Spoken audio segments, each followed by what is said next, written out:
بسم اللہ الرحمن الرحیم، السلام علیکم۔ آج ہم آپ کو بتائیں گے کہ جو غلطی سوویت یونین نے کی تھی وہی غلطی آج ایران میں دہرائی جا رہی ہے، بلکہ ایران نے دہرائی بھی ہے۔ یعنی ایکسپورٹ آف ریولوشن، انقلاب کو دنیا کے باقی ممالک میں برآمد کرنا سوویت یونین کی اہم پالیسی تھی۔ اسی پالیسی کے تحت سوویت یونین نے مشرق تا مغرب درجنوں ممالک میں براہ راست یا بالواسطہ مداخلت کی، کہیں فوجیں اتاری، کہیں قبضہ کیا اور کہیں فوجی اڈے قائم کیے۔ جہاں یہ اقدامات ممکن نہیں ہو سکے وہاں کی کمیونسٹ یا بائیں بازو کی جماعتوں کو بھرپور مالی، سیاسی اور اخلاقی حمایت فراہم کی۔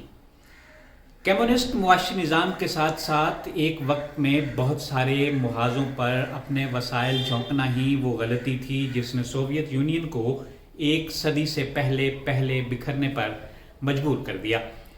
اسی سے ملتی جلتی پالیسی ایران نے بھی اپنائی، دنیا میں شیعہ انقلاب درآمد کرنے، شیعہ تنظیموں اور تحریکوں کو مدد فراہم کرنے اور جہاں ممکن ہو سکتا تھا اپنے ہتھیار اور فوجیں پہنچانے کے لیے ہر ممکن اقدامات کیے گئے۔ انہی کوششوں کا نتیجہ شیعہ کریسنٹ کی صورت میں وجود پذیر ہوا۔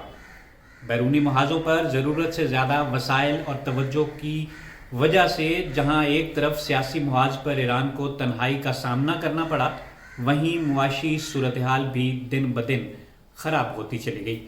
آج ایران جہاں ایک طرف بیرونی مداخلت کا شکار ہے، وہیں کمزور معاشی صورتحال اور مذہبی جبر کے شکار عوام بھی موجودہ رجیم سے خاصے ناراض نظر آتے ہیں۔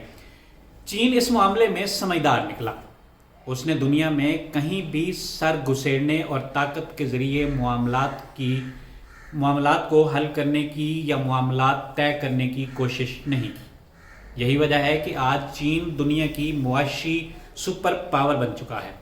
اس وقت بھی بہت سارے طبقات چین کی براہ راست فوجی مداخلت چاہتے ہیں کہ وینزویلا سے لے کر ایران تک چین کو براہ راست فوجی میدان میں اترنا چاہیے، لیکن چین کی خاموش معاشی میدانوں میں جواب دینا ہی اس کی بہترین حکمت عملی ہے، اور اسی وجہ سے چین آج معاشی میدان میں سب کو پیچھے چھوڑ رہا ہے۔